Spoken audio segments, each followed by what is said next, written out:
Hello दोस्तों, नमस्कार, राधे राधे, जय सिया राम, जय श्री कृष्णा।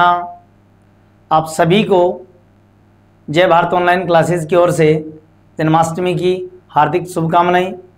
आपका जीवन मंगलमय हो। आगे आने वाली जन्माष्टमी तक आप सभी साथी लोग गवर्नमेंट सर्वेंट बने, धूमधाम से अगली जन्माष्टमी मना सकें। मैं राजेश चौधरी जय भारत ऑनलाइन क्लासेस पर आपका हार्दिक स्वागत करता हूं। हमने चर्चा की थी हिंदी भाषा के बारे में कि भाषा किसे कहेंगे, भाषा का उद्भव विकास कैसे हुआ, भाषा वर्तमान स्वरूप में कैसे आई, भाषा की विशेषताएं क्या होती हैं, हिंदी भाषा की लिपि कौन सी है और संविधान में देश आज़ादी से पूर्व राष्ट्रभाषा और आज़ादी के बाद में इसे राजभाषा के रूप में क्यों लेके आए, क्या कारण रहे, कौन से अनुच्छेदों में हिंदी को राजभाषा कहा गया, कौन से भाग में कहा गया, कौन सी अनुसूची में भाषाओं से संबंधित वर्णित है और मूल संविधान में कुल कितनी भाषाएं थी और वर्तमान में कुल कितनी भाषाएं आज राजभाषा के रूप में या हिंदी भाषाओं के रूप में मान्यता ले चुके हैं। उसके बाद में हमने परिचय लिया था कि वर्ण किसे कहेंगे, वर्ण कुल कितने होते हैं, मूल वर्ण कुल कितने होते हैं, स्वर वर्ण किसे कहेंगे, व्यंजन किसे कहेंगे। फिर हमने स्वर वर्णों का प्रारंभ किया था और हम अपने बिंदु पे पहुंच गए थे स्वर वर्णों के वर्गीकरण पर। अर्थात दोस्तों आज हम प्रारंभ करते हैं स्वर वर्णों का वर्गीकरण। तो हम प्रारंभ करते हैं स्वर वर्णों के वर्गीकरण से। तो अपना आज का बिंदु रहेगा स्वर वर्णों का वर्गीकरण, स्वर वर्णों का वर्गीकरण, स्वर वर्णों का वर्गीकरण। और आप समय समय पर लाइक करते रहिए, शेयर करते रहिए, अपने दोस्तों को बताते रहिए, अपने ऐप से संबंधित जानकारियां अपने YouTube चैनल को सब्सक्राइब कीजिए, ज़्यादा से ज़्यादा लोगों को बताइए आप। अर्थात आज हम प्रारंभ करेंगे स्वर वर्णों का वर्गीकरण। स्वर वर्णों का वर्गीकरण हम 5 प्रकार से करेंगे। तो पहला प्रश्न पुटअप हो आपके सामने, पहला प्रश्न आए कि स्वर वर्णों का वर्गीकरण कितने प्रकार से किया जाता है, तो सर्वप्रथम बात आती है 1, 2, 3, 4, 5 ऐसे विकल्प आए तो अपना उत्तर रहेगा संख्या के आधार पर 5 कि स्वर वर्णों का वर्गीकरण 5 प्रकार से किया जाता है। उन 5 प्रकारों में पहला प्रकार है अपना, पहला प्रकार है मात्रा काल के आधार पर, मात्रा काल के आधार पर, मात्रा काल के आधार पर। पहला वर्गीकरण कौन सा हुआ? मात्रा काल के आधार पर। यहां 2 शब्द हैं अपने, मात्रा और काल। काल का शाब्दिक अर्थ हुआ समय और मात्रा। स्वर वर्णों की हमेशा व्यंजनों के साथ में मात्रा लगाई जाती है। अर्थात इनमें जो मात्रा लगाते हैं हम, उस मात्रा का जब बालक उच्चारण करते हैं उसमें जो समय लगता है, यानी कि मात्राओं के उच्चारण में जो समय लगता है, उसके आधार पर हमने इनको कितने भागों में बांट दिया? 3 भागों में बांटा है। दूसरा प्रश्न आया कि मात्रा काल के आधार पर, मात्रा काल के आधार पर स्वर वर्णों का वर्गीकरण बताइए। 2 प्रश्न बन गए। केवल इतना है कि स्वर वर्णों का वर्गीकरण होता है तो 5 प्रकार से। ये कहें कि मात्रा काल के आधार पर बताइए, अर्थात एक नया शब्द जोड़ दिया, मात्रा काल के आधार पर वर्गीकरण करना है तो अपना कितना रहेगा? 3। वो 3 कौन कौन से हो गए अपने? वो 3 वर्गीकरण हुए मात्रा काल के आधार पर। पहला वर्गीकरण है अपना ह्रस्व स्वर। कौन से हुए? ह्रस्व स्वर। लेकिन कई बार ह्रस्व स्वरों को अन्य नामों से भी प्रश्न पुटअप हो जाते हैं। ह्रस्व स्वरों का ही दूसरा नाम है मूल स्वर। यानी कि परीक्षाओं में प्रश्न पूछे जाते हैं कि मूल स्वर होते हैं या 4 विकल्प देते हैं कि दिए गए विकल्पों में से मूल स्वर बताइए या मूल स्वरों की संख्या बताइए। इनमें से मूल स्वरों का जोड़ा नहीं है। इसी का एक नाम और देते हैं एकमात्रिक स्वर, एकमात्रिक स्वर। इनका एक नाम और देते हैं लघु या लघु को हम कहते हैं छोटा, छोटे स्वर, लघु स्वर, छोटे स्वर, ह्रस्व स्वर, मूल स्वर, एकमात्रिक स्वर और लघु स्वर, छोटे स्वर। दूसरे हैं फिर, दूसरा वर्गीकरण होगा अपना दीर्घ, संयुक्त, इनको ही क्या कहेंगे हम, दीर्घ स्वर। दीर्घ का ही दूसरा नाम क्या देंगे हम, संयुक्त स्वर। एक मात्रिक की जगह हम कहेंगे द्विमात्रिक, द्विमात्रिक स्वर। द्विमात्रिक की जगह हम कह सकते हैं लघु, लघु का हम क्या कहें, गुरु, लघु से हम क्या कहेंगे, गुरु स्वर। और छोटा अर्थात बड़ा। अब दोस्तों अपने सामने दो तीन चीजें और आई, यदि हम देखना चाहें, अपनी परीक्षा में कई बार पूछा जाता है विलोम शब्द बताइए, तो ह्रस्व का विलोम क्या बन जाएगा, दीर्घ। एक मात्रिक का विलोम क्या बनेगा, द्विमात्रिक। लघु का विलोम क्या बनेगा, गुरु। और छोटा का विलोम क्या बनेगा, बड़ा।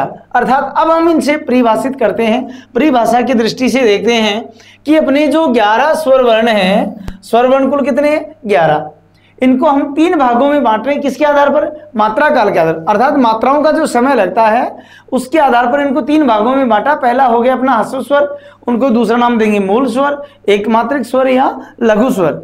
अर्थात इनका प्रश्न बना कि कुल कितने होते हैं और कौन कौन से होते हैं। तो पहले हम बात करें इनकी परिभाषा की कि ह्रस्व स्वर कौन से होंगे, अर्थात वे स्वर जिनके उच्चारण में एक मात्रा जितना ही समय लगे, एक मात्रा जितना ही समय लगे। अर्थात जो छोटे स्वर होते हैं, लघु स्वर होते हैं, उनको ही ह्रस्व स्वर कहें, मूल कहें, एकमात्रिक कहें या लघु स्वर कहें। फिर हम बात करें दीर्घ स्वरों की कि दीर्घ स्वर कौन कौन से होंगे, तो दीर्घ स्वर वो होंगे जिनके उच्चारण में दुगुना समय लगता है, जिनके उच्चारण में दुगुना समय लगता है, वो दीर्घ भी कहलाएंगे, द्विमात्रिक भी कहेंगे, उनको गुरु स्वर भी कहते हैं और उनको बड़ा स्वर भी कहा जाता है। अब तीसरी बात आती है कि तीसरे कौन से होंगे, तो तीसरे वर्ण होंगे अपने प्लुत स्वर। तीसरे कौन से हो जाएंगे अपने प्लुत स्वर। देखो, एक मात्रिक में एक मात्रा जितना समय लगता है और द्विमात्रिक में 2 मात्राओं जितना समय लगता है, तो प्लुत स्वरों में कितना समय लगेगा। अर्थात ऐसी ध्वनियां, ऐसे स्वर वर्ण जिनका उच्चारण करने में हम तिगुना समय लेते हैं, एक लंबी ध्वनि उच्चारित करते हैं, वो प्लुत स्वर कहलाते हैं। अब वो प्लुत स्वर कैसे हैं, कैसे उनका उच्चारण करते हैं, जैसे बंद मकान में हमने आवाज दी और वो आवाज की गूंज होती है, कंपन होती है उस आवाज में, एक ही आवाज 2-3 बार हमें सुनाई देती है, वो प्लुत स्वर ही होते हैं, वो प्लुत ध्वनि ही होती है। हम किसी जंगल में जोर से आवाज देते हैं और वो बार बार हमें आवाज सुनाई देती है। किसी पहाड़ में जाकर हम बोलते हैं, जोर जोर से आवाज सुनाई देती है। कुएं में पत्थर डालते हैं, 2-3 बार धम धम की आवाज सुनाई देती है, वो प्लुत ध्वनियां होती हैं। अर्थात एक लंबी ध्वनि के रूप में उच्चारित होती हैं, वो सारे प्लुत स्वर कहलाते हैं। अब होते कौन कौन से हैं, एक मात्रिक स्वर या हम कहें ह्रस्व स्वरों की जो संख्या होती है वो 4 होती है। ह्रस्व स्वरों की संख्या कितनी होगी, 4 होती है। वो 4 कौन कौन से होंगे, ए, ई, उ और री। कौन कौन से होंगे, ए, ई, उ और री। ह्रस्व स्वरों की संख्या कुल कितनी हो गई, 4, ए, ई, उ और री। फिर हम बात करें दीर्घ, तो दीर्घ की संख्या कितनी हो गई, 7। कौन कौन से होंगे, आ, बड़ी ई, बड़ा उ, ए, ऐ, ओ, औ। कौन कौन से हो गए, ए, आ, बड़ी ई, बड़ा उ, ए, ऐ, ओ, औ। अब हम बात करें कि यहां से भी अपना एक अलग प्रकार का प्रश्न पूछा जाता है कि इनमें भी 2 पार्टों में बांट देते हैं, यानी कि आ, ई और उ, इनके बाद ए, ऐ, ओ और औ। इनको अलग अलग नाम दिया जाता है। इन ध्वनियों को नाम दिया जाता है सजातीय वर्ण। क्या नाम देंगे इनको, सजातीय वर्ण। और इनको नाम देते हैं हम विजातीय वर्ण। क्या कहेंगे, सजातीय वर्ण और विजातीय वर्ण। अब प्रश्न पूछ लिया जाता है कि दिए गए विकल्पों में सजातीय या विजातीय वर्ण बताइए। तो सजातीय वर्ण देखो कैसे बने कि ए में जब हम ए जोड़े तो क्या बन गया, आ बन गया। ई में जब हमने ई जोड़ा तो हमारा वर्ण बन गया ई, और ऊ में ऊ जोड़ेंगे तो बन गया बड़ा ऊ।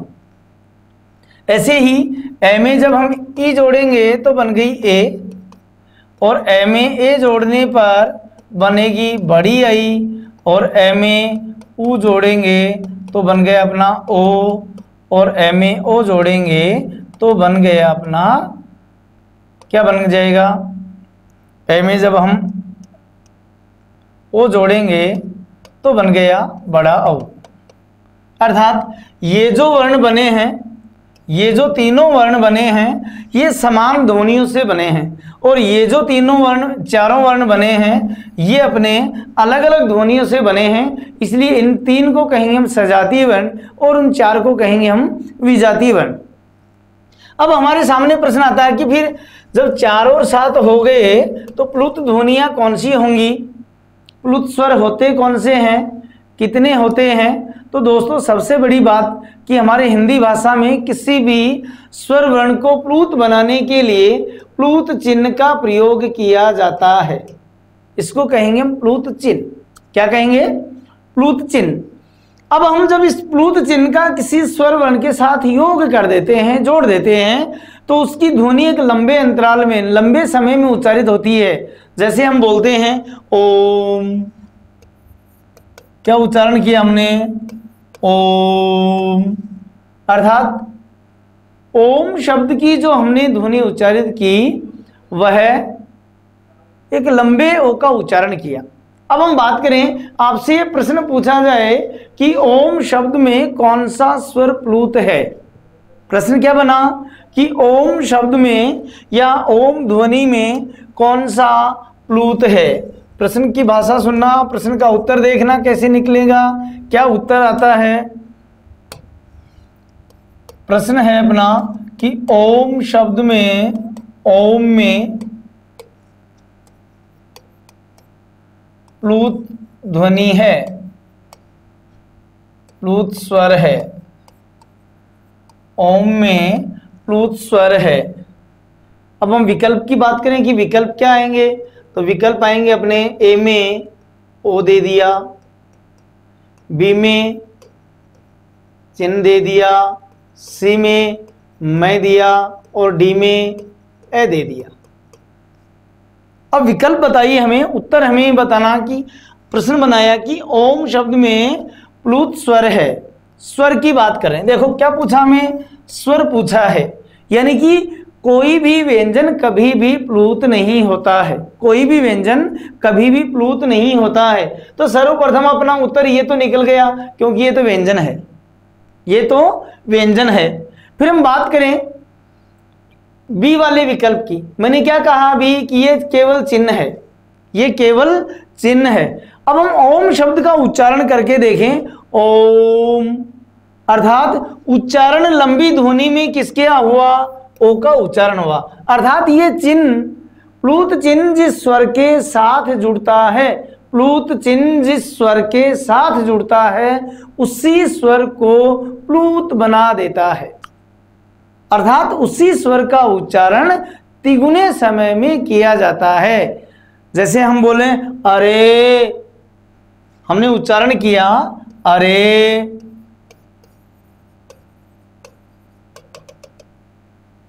यानी कि ये प्लुत चिन्ह लगा दिए मैंने।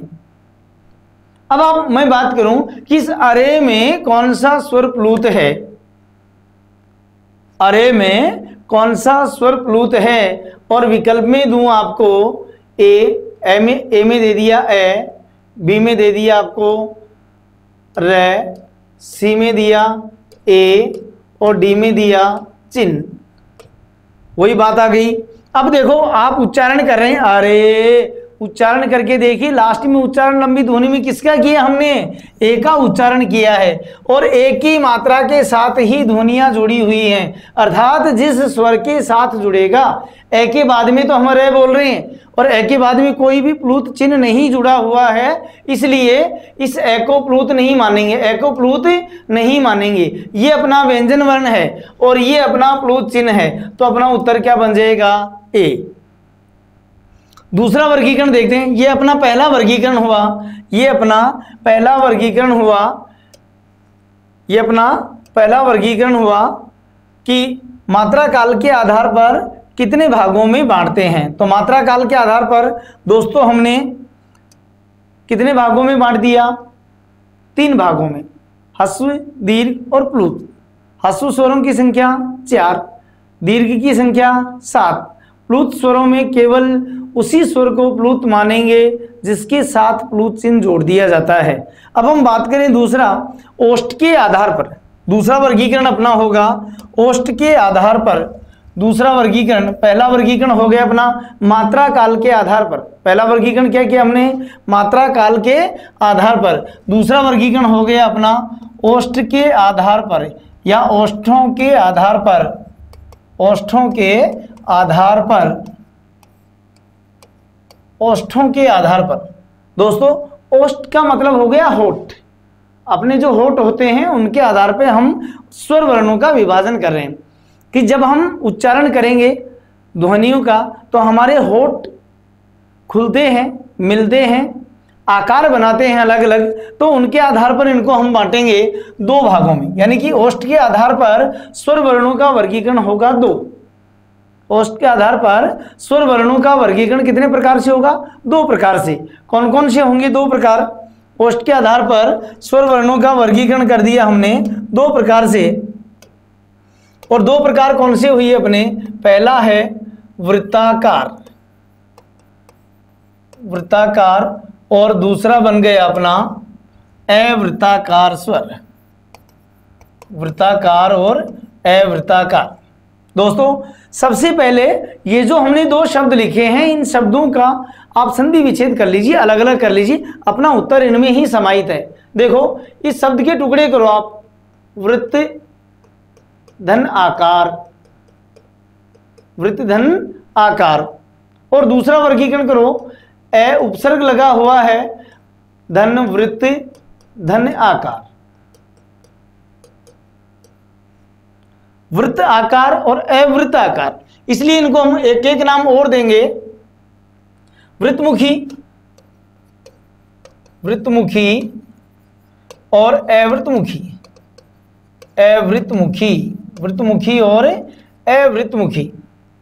हम बात करें कि वृत्त आकार, वृत्त का आकार, तो दोस्तों वृत्त का आकार कैसा होता है, गोल। वृत्त का आकार कैसा होगा गणितीय भाषा में, गोल। अर्थात किसके आधार पर बांटेंगे हम, ओष्ठों के आधार पर। अब परिभाषा सुनिए आप कि जब हम किसी ध्वनि का उच्चारण करते हैं, स्वर वर्णों का उच्चारण करते हैं और हमारे होठ, ओष्ठ जो हैं वो गोल आकार बना लेते हैं, वृत्त का आकार बना लेते हैं, उनको कहेंगे वृत्ताकार स्वर। और जब हम हमारे होठ गोल आकार नहीं बनाते हैं, अलग खुलते हैं, जुड़ते नहीं है, गोल आकार नहीं बनाते हैं, ए का मतलब होता है नहीं, यानी कि जब भी ए उपसर्ग लग जाता है वो नकारात्मक परिणाम देता है। अर्थात जब हमारे होठ खुलें और उनका आकार वृत्त का आकार नहीं बने, वो कहलाएंगे अवृत्ताकार। अब अपने पास सीधा सा उत्तर कि अपने 11 स्वर वर्णों को हम लिखते हैं, 11 स्वर वर्ण लिखते हैं, और उन 11 स्वर वर्णों में 11 स्वर वर्णों का बोल के देखिए कि कौन कौन से में आपके होठ गोल होते हैं और कौन कौन से में आपके होठ गोल नहीं होते हैं। उ ऊ, री, ए ऐ, ओ औ। अब इन वर्णों को हमें कुछ नहीं करना, केवल अपना आए हुए विकल्पों को या आए हुए वर्णों का उच्चारण करके देखना, अपना उत्तर आएगा। देखो हम बोलते हैं ए, होठ गोल नहीं हुए, आ, ई, ऊ को बोल के देखिए, ऊ ऐसे करते हैं तो हमारे होठ गोल आकार बना लेते हैं। अर्थात दो वर्ण तो ये बन गए अपने, दो वर्ण तो ये बन गए अपने, कौन कौन से, ऊ, जो कैसे आकार बना रहे हैं अपने, होठ गोल आकार बनाते हैं। फिर उच्चारण कीजिए आप, री, ए ऐ ओ औ, अर्थात रिजल्ट आ गया अपने सामने कि वृत्ताकार स्वर वर्ण कितने होंगे, तो एक तो दो तो होंगे ऊ और दो हो जाएंगे ओ औ, तो कुल संख्या कितनी हो जाएगी इनकी, 4। अर्थात ओष्ठों के आधार पर हमने दो भागों में विभाजित किया, वर्ताकार और अवर्ताकार। वर्ताकार ध्वनियां वो होती हैं जिनका उच्चारण करने में हमारे होठ गोल आकार बनाते हैं, या हमारे होठ, हमारे मुख की आकृति गोल हो जाती है, वे वर्ताकार ध्वनियां कहलाती हैं। वर्ताकार ध्वनियों की कुल संख्या 4 होती है, ऊ ओ औ, तथा शेष सभी किसमें बच गई, अवर्ताकार ध्वनियों में। तो अपना रिजल्ट क्या निकला, अपना उत्तर आया कि वृत्ताकार ध्वनियां कौन कौन सी हो गई, वृत्ताकार बन गई हमारे सामने 4, कौन कौन सी हुई, ऊ ओ औ। हमारा उत्तर इन शब्दों में ही छिपा हुआ है, वृत्ताकार, अर्थात जब हमारे होठों का आकार गोल हो जाता है वो कहलाएंगी वृत्ताकार ध्वनियां, उनकी कुल संख्या होगी 4, ऊ ओ औ। अब दूसरा बचा हमारे पास अवर्ताकार, अर्थात ऐसी ध्वनियां जिनका उच्चारण करने में हमारे होठ गोल नहीं होते हैं, वो कहलाएंगे अवर्ताकार ध्वनियां। क्या कहलाएंगे वो, अवर्ताकार। और उनकी संख्या कितनी हो गई, 6, वो कौन कौन, 7 हो गई, ए आ ई री ए ऐ, ये हमारे सामने क्या हो गई, 7 ध्वनियां क्या बन गई अपनी, अवर्ताकार ध्वनियां। अर्थात हमने आज 2 वर्गीकरण सीखे। स्वर वर्णों का वर्गीकरण हम 5 प्रकार से करते हैं। पहला वर्गीकरण था अपना मात्रा काल के आधार पर। दोस्तों मात्रा काल के आधार पर वर्गीकरण करेंगे हम 3 प्रकार से, ह्रस्व स्वर, दीर्घ स्वर और प्लुत स्वर। ह्रस्व स्वर वो होंगे जिनका उच्चारण करने में कम समय लगाते हैं, एक मात्रा जितना ही समय लगता है वो ह्रस्व स्वर कहलाएंगे, जिनकी कुल संख्या 4 होती है, ई ऊ और री। बाकी शेष बचे सभी दीर्घ स्वरों में आते हैं। किसी भी स्वर को प्लुत बनाने के लिए हमें प्लुत चिन्ह जोड़ना पड़ता है और उनका उच्चारण हम एक लंबी ध्वनि में यानी कि तिगुने समय में करते हैं, वो प्लुत स्वर कहलाएंगे। दूसरा वर्गीकरण पढ़ा हमने ओष्ठों के आधार पर। ओष्ठों के आधार पर 2 वर्गीकरण करेंगे हम, वर्ताकार और अवर्ताकार। वर्ताकार ध्वनियां वो होंगी जिनका उच्चारण करने में हमारे होठ गोल हो जाते हैं, वृत्त का आकार बनाते हैं, वो वर्ताकार ध्वनियां कहलाएंगी, जिनकी कुल संख्या 4 होती है, ऊ ओ औ। और शेष बची सभी ध्वनियां, सभी वर्ण अवर्ताकार कहलाएंगे। दोस्तों आज के लिए इतना ही काफ़ी, कल फिर मिलते हैं इसी समय। आप हमारे YouTube चैनल को अधिक से अधिक सब्सक्राइब कीजिए, अपने दोस्तों को बताइए, शेयर कीजिए, लाइक कीजिए, कमेंट कीजिए और हमेशा खूब अच्छे ढंग से तैयारी करते रहें। हम उम्मीद करते हैं कि आपको हमारा चैनल, हमारा YouTube चैनल आपको बहुत पसंद आ रहा होगा। कोई भी कमी हो, हम आपके सजेशन के आभारी हैं, बताइए हमें और अपने साथियों को भी अपने इस चैनल का लाभ दें। तब तक के लिए जय हिंद, जय भारत।